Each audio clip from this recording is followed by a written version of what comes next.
Coucou les amis, c'est Sandra, comment allez-vous? Comment vous vous sentez? C'est quoi la vibe du jour? C'est quoi l'énergie du jour? Est-ce que vous avez bouffé votre crapaud ce matin? La question rituelle, est-ce que vous avez bouffé votre crapaud ce matin? Est-ce que vous avez fait un truc difficile ce matin mais qui va vous challenger pour toute la journée? Est-ce que vous l'avez fait? Si vous ne l'avez pas fait, vous pouvez dégager, aller le faire et puis revenir après, ok? Je vous invite à découvrir mes romans. Hein. Il serait temps quand même, depuis le temps que vous venez sur cette chaîne et que vous ne prenez pas le temps de lire un de mes romans, c'est vraiment... ça va pas du tout, ça ne va pas du tout. Je pensais à quelque chose, je me suis rappelé quand j'étais au collège, je me souviens d'un prof qui m'a dit une phrase qui m'a marquée jusqu'à aujourd'hui. Il a dit à la cantonade, il a dit ah, celle-là, elle s'en sortira toujours. À la même époque, on me disait souvent que j'étais une tête de linotte. C'est-à-dire que j'oubliais des choses, que je faisais pas attention. Et des deux phrases, des deux jugements sur ma personne, à cette époque-là, j'ai été capable de choisir celui qui me mettait le plus en valeur, celui qui me faisait le plus de bien, à savoir celle-là, elle s'en sentira toujours. Même si c'est une phrase un peu qui veut pas dire grand-chose. Hein. Le prof, il n'était pas voyant. S'en sortir, qu'est-ce que ça veut dire exactement on ne sait pas trop. Mais voilà, donc les gens ont des croyances sur nous. Quand on est enfant, on est comme des éponges. Donc, les croyances que les adultes autour de nous ou les autres enfants ont autour de nous, pour nous, ben, on les prend, on les accepte.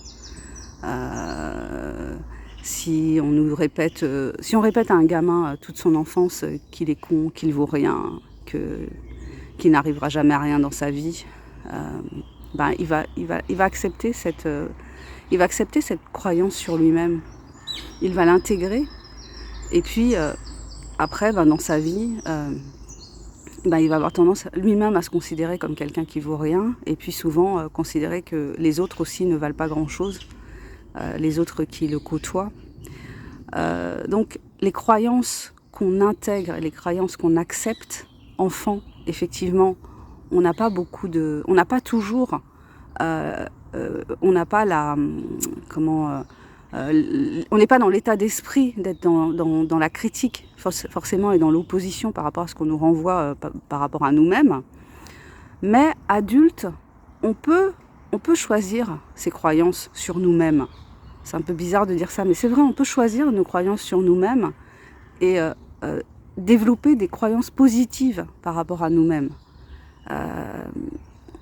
Se dire du bien de nous-mêmes, par rapport à une réalité de choses qu'on a faites. Je vous parle souvent du livre de David Goggins, Plus rien ne pourra me blesser. Donc, une des techniques qu'il a mises au point pour relever son estime de lui-même, qui avait été complètement rabaissée par un père ultra violent qui le battait à coups de ceinturon jusqu'au sang, jusqu'à ce qu'il ne puisse plus bouger, jusqu'à ce qu'il soit immobilisé dans son lit en sang. Voilà. Il a adulte, il a développé une technique qu'il appelle la boîte à cookies. Et ça consiste à mettre dans une boîte ce qu'il appelle des cookies, mais c'est pas des cookies, mais c'est pas des cookies en fait, ce sont des expériences. C'est-à-dire des expériences de vie où il s'est dépassé, où il a réussi des choses. Voilà, donc on peut faire ça, on peut créer notre boîte à cookies et se rappeler de toutes les fois où on a réussi à vaincre un obstacle, toutes les fois où on s'est battu, ou bien aussi toutes nos forces, toutes nos toutes nos zones de génie entre guillemets, c'est-à-dire moi je vous racontais la dernière fois que j'avais essayé de jouer au badminton, c'était une catastrophe, mais ce pourquoi je me suis sentie douée entre guillemets, ça a toujours été l'écriture. Voilà, parce que j'avais des bonnes notes en français, parce que j'avais des félicitations.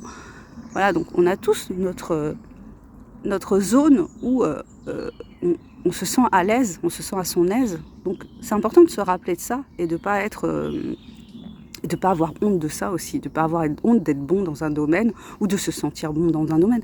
Après, tout est relatif, hein. Toi, tu peux te sentir bon, les autres vont dire que c'est nul, bah, c'est pas grave. Après, c'est le sentiment que tu en as et puis parfois la preuve sociale aussi. Oups, je n'arrête pas de bouger, désolée. Voilà, bah, c'était ça que j'avais envie de partager avec vous aujourd'hui. Je vous invite donc à découvrir mes bouquins. Tous les liens sont sous la vidéo, mes formations. Et puis comme je vous l'ai dit, ben, je démarre une nouvelle carrière dans le coaching. Donc si ça vous dit d'être coaché par moi, parce que vous avez parce que vous souhaitez perdre du poids ou souffrez d'un trouble du comportement alimentaire, faut pas hésiter à me contacter. Actuellement, je travaille gratuitement parce que je suis en train de me former. Donc n'hésitez pas à me contacter. Tous les liens sont juste en dessous de la vidéo. Je vous souhaite une super journée. Prenez soin de vous. Portez-vous haut, portez-vous sur vos propres épaules, portez-vous haut, aimez-vous, c'est important de s'aimer. Je suis sûre que si on s'aime vraiment, si on aime l'individu qu'on est, avec ses forces, ses faiblesses, avec son côté sombre et son côté obscur, je suis persuadée que c'est à partir de ce moment-là qu'on arrive à mieux aimer les autres. Bisous, bye bye.